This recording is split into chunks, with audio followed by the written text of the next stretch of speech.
Nang makita ng Skeleton King ang mga Shadow Warrior sa harapan niya at marinig ang utos ni Lin Moyo na lipulin silang lahat ng sabay-sabay, agad niyang hinugot ang kanyang espada. Sa sobrang lakas at bangis ng kanyang puwersa, pinakawalan niya ang God-slaying skill, sabay tamaan ng malupit na atake ang Shadow Warrior sa unahan. Pagdapo ng atake, tuluyan itong nawasak, pagkatapos, ibinuka ng Skeleton King ang kanyang bibig at sinimulang buuin ang Elemental Riot skill. Nang matapos ito, naglabas siya ng napakalakas na enerhiya patungo sa isa pang Shadow Warrior sa harapan, sa iisang marahas na pagsabog. Nalipol din ang mga Shadow Warrior sa kabilang panig. Ganito nagpatuloy ang Skeleton King sa walang awang pagpatay sa bawat Shadow Warrior na nasa harapan niya. Samantala, ang ibang Skeleton Soldiers ay nakisabak na sa labanan. Gamit ang Charge skill, sumugod ng buong bilis ang Skeleton Horseman, dumiretso sa hanay ng mga Shadow Warrior at pinagpapatay sila ng walang habas. Ang Skeleton Warriors naman, pinalakas ng elemental buffs mula sa Lich General, ay nililipol ang mga Shadow Warrior sa harapan nila. May ilan na gumamit ng kidlat upang burahin ang kalaban, may iba namang sinunog ang lumalapit na Shadow Warriors gamit ang apoy, isa-isa. Bawat Skeleton Warrior ay gumamit ng iba't ibang elemental na atake upang puksain ang mga Shadow Warrior sa harapan nila. Nang mapanood ito mula sa malayo, ngumiti si Lin Moyo at sinabing may panatag na kumpiyansa, mukhang hindi naman ganoon kapanganib ang trial ng pangalawang origin skill. Sa kabilang banda, tulala ang matandang senior habang pinapanood ang hindi mabilang na Shadow Warrior na nalilipol. Nang makita ang kapangyarihan ni Lin Moyo, kinabahan siya at hindi makapaniwala, sabay tingin sa isip, paano ito nangyari, anong klaseng halimaw ang batang ito, kaya ba niyang patayin ang lahat ng 100,000 sundalo? Nagliliyab sa galit ang senior, sa sobrang init ng kanyang puot, unti-unting pumutok ang mismong espasyo kung saan nagaganap ang labanan. Nang makita ito, ngumiti si Lin Moyo at nanuyang sinabi, hindi mo ako direktang ma-attack, kaya ito na lang ang paraan mo para ilabas ang iyong emosyon. Mukhang pasado na ako sa round na ito ng trial, grabe ang galit ng matandang iyon. Pagkasabi nito ni Lin Moyo, biglang kumislap ang primal rune symbol sa kanyang kamay. Nagpakawala ng malakas na enerhiya mula sa loob, may lumitaw na blood source sa kanyang harapan, at nang makita ito, sinabi ni Lin Moyo ng may katiyakan, gaya ng inaasahan ko, dumating na. Sandaling dumampi ang blood source sa katawan ni Lin Moyo, at pumutok mula sa kanya ang napakalakas na enerhiya. Kaagad may lumitaw na abiso may kaugnayan sa ikalawang primal rune sa kanyang harapan, na upgrade ang iyong Strong Army skill.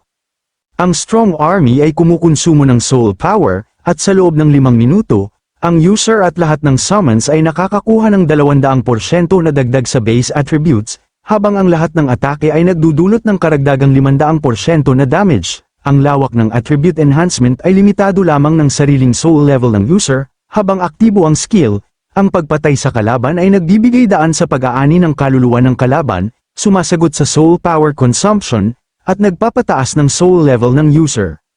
Nang ma-upgrade ang primal rune ni Lin Moyo, agad siyang nagsimulang mag-teleport palabas ng battle space.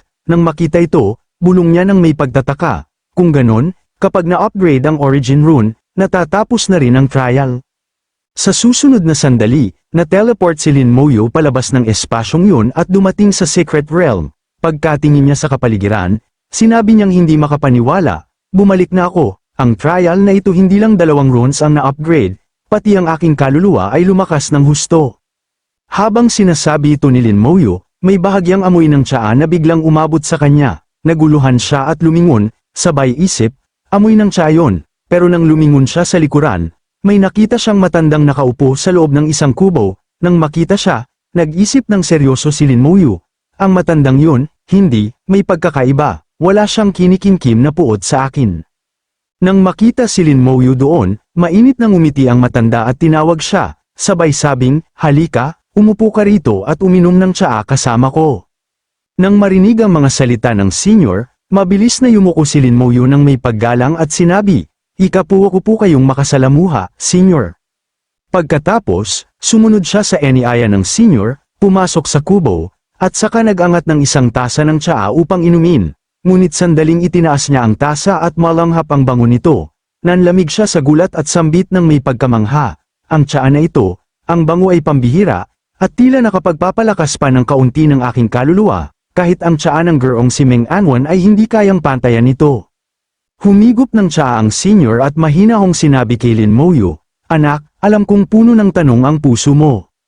Ang matandang nakasalamuha mo ay nagngangalang Gifu, siya ang inatasan kong mga siwa sa trial space. Nang marinig ito, naging seryoso si Lin Moyo at naisip, mukhang ang matandang senior na ito ang tunay na kataas-taasang nilalang na kayang ilibing ang hindi mabilang na eksperto sa isang iglap lang ng kamay. Nakikita kong palaging sinusubukan ni Ghost Husband na tularan ang matandang senior na ito, bakit niya ako gustong patayin?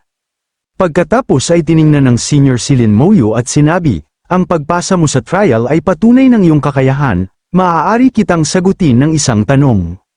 Nang marinig ito, naging lubos na seryoso si Lin Moyo at nagtanong, "Senior, nais pong malaman ng inyong utusan kung bakit ako gustong patayin ni Ghost Husband."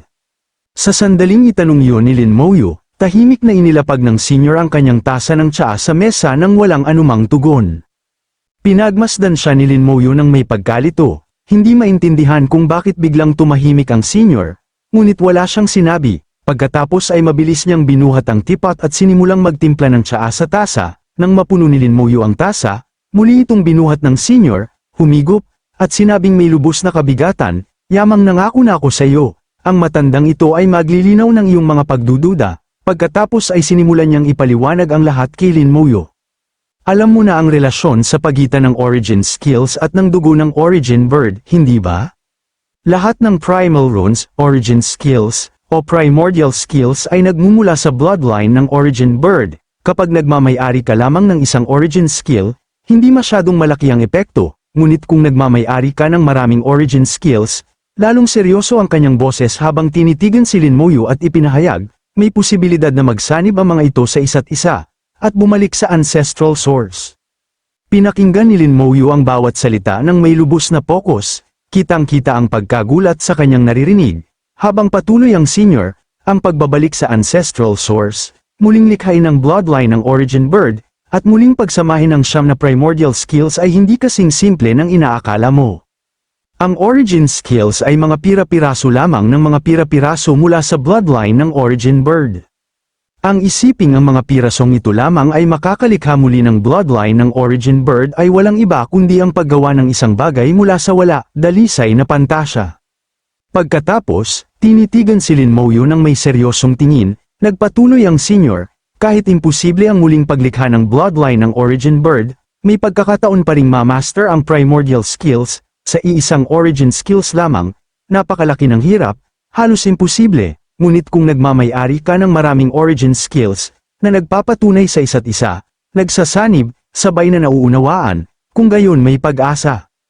Nang marinig ito, naging seryoso rin si Lin Moyo at nagtanong ng may pagkalito, "Ngunit, bakit ako gusto mong patayin ni Ghost Husband dahil lang sa kahit na bahagyang posibilidad na ito?" Sa mga salitang yon, itinaas ng senior ang kanyang kamay at ipinakita ang dalawang daliri sa harap ni Lin Moyo. Ang matandang ito ay sumagot na ng isang tanong, iyon ay ikalawang tanong na. Nang marinig yun, tiningnan ni Lin Moyo ang senior ng walang alinlangan na kabigatan at sinabi, "Yamang nakatuntong na ako sa landas na ito, hinding-hindi na ako babalik, kahit gusto ako ni Ghost Husband na patayin, lalo lang akong lalakas, sapat na lakas na kahit siya ay wala nang magagawa kundi ting-alin ako." Muli naming binuhat ng senior ang kanyang tasa ng tsaa at mahinang ngumiti, sambit ng pabulong, "May matututuhan ka pa." Nang sandaling sabihin niya ang mga salitang yon, itinaas niya ang kanyang kamay patungo kay Lin Moyo at sinimulan siyang i-teleport palayo. Sa isang iglap, nailabas si Lin Moyo mula sa Secret Realm at bumalik muli sa Meteor Continent.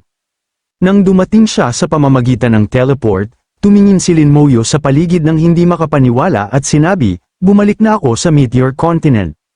Samantala, pagkatapos ipadala si Lin Moyo, tumingin ang senior sa kalawakan at malamig na sinabi, Ghost Husband, ang ilang butas sa mga alituntunin ay hindi para abusuhin mo ayon sa iyong gusto. Sa pagkakataong ito ay nagbigay lang ako ng maliit na parusa. Kapag may susunod, ikaw ay magiging abo." Sa sandaling iyon, malakas na kidlat ang tumama kay Gifu, ang isa pang senior na nagtangkang patayin si Lin Moyo. Pagkatapos parusahan si Gifu, mahinang sinabi ng senior na nakaupo sa loob ng kubo, "Anak, sana'y huwag mo akong biguin." Samantala, bumalik sa Meteor Continent, seryosong pinagnilayan ni Lin Moyo ang paglalakbay na ito at sinabi, "Ang pagpunta sa Secret Realm ay nagbigay daan sa akin upang matuto ng maraming sinaunang lihim. Ngunit marami pa ring bagay na hindi ko maintindihan o makita ng malinaw, kaya lang, may kaya-kayang malaman nito si Antares. Pagkatapos, walang pag-aalinlangan, kinuha niya ang dragon skill ni Antares mula sa kanyang inventory, habang nagte-teleport palayo. Determinado niyang sinabi, "Wag na mag-isip ng labis, bakit pa magtatanong kung kaya ko namang puntahan siya at diretsuhin."